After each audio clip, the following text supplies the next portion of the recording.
कि भीष्मदेव का उदाहरण दिया गया, कैसे तल्लीन थे। कहते मम ध्यति पुरुषम अपग्रह ततो में तदगतम मनः। एक बार युधिष्ठिर महाराज जब युद्ध जीत गए महाभारत का, तो भगवान कृष्ण के कक्ष में आए।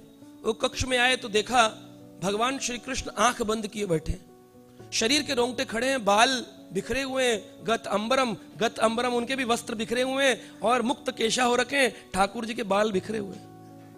युधिष्ठिर हैरान हो गए कि अभी तो हम युद्ध जीत गए हैं, खुशी होनी चाहिए थी, ये प्रभु दुख में क्यों बैठे, इतने आंसू टपका रहे हैं, आंख बंद है, ध्यान में, ये किसका जप कर रहे हैं, किसका ध्यान कर रहे हैं।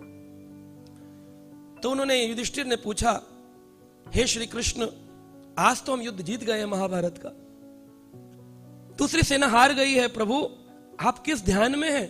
आप योगियों के योगेश्वर हैं, योगेश्वर हैं आप, योगियों के योगी हैं, फिर आप कौन सा योग मुद्रा में बैठे, क्या कर क्या रहे हैं आप? तो भगवान ने बोला, मम ध्यति पुरुषम अपग्रह ततो में तदगतम मनः। जिस व्यक्ति का मन मुझ में लगा हुआ है, उस व्यक्ति में मेरा मन लगा हुआ है। तदगतम मनः, उसमें मेरा मन लगा है। बोले कौन से भक्त में मन लगा है?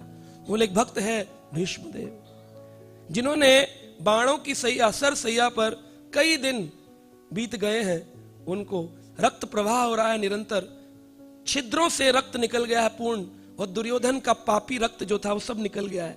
भीष्मदेव मेरे चिंतन में है।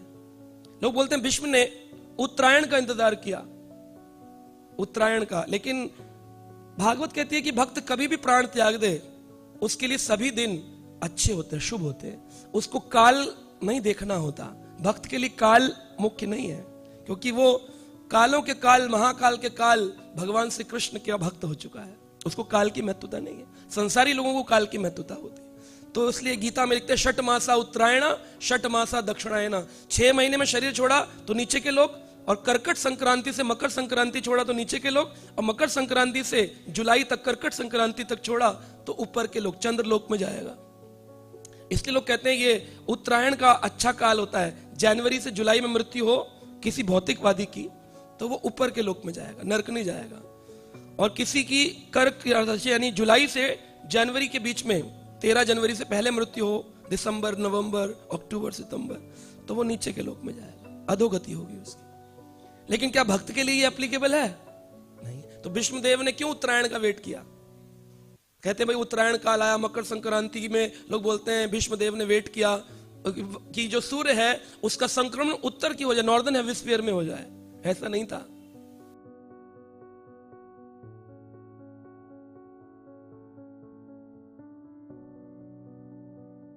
Subscribe now and press the bell icon. Never miss an update.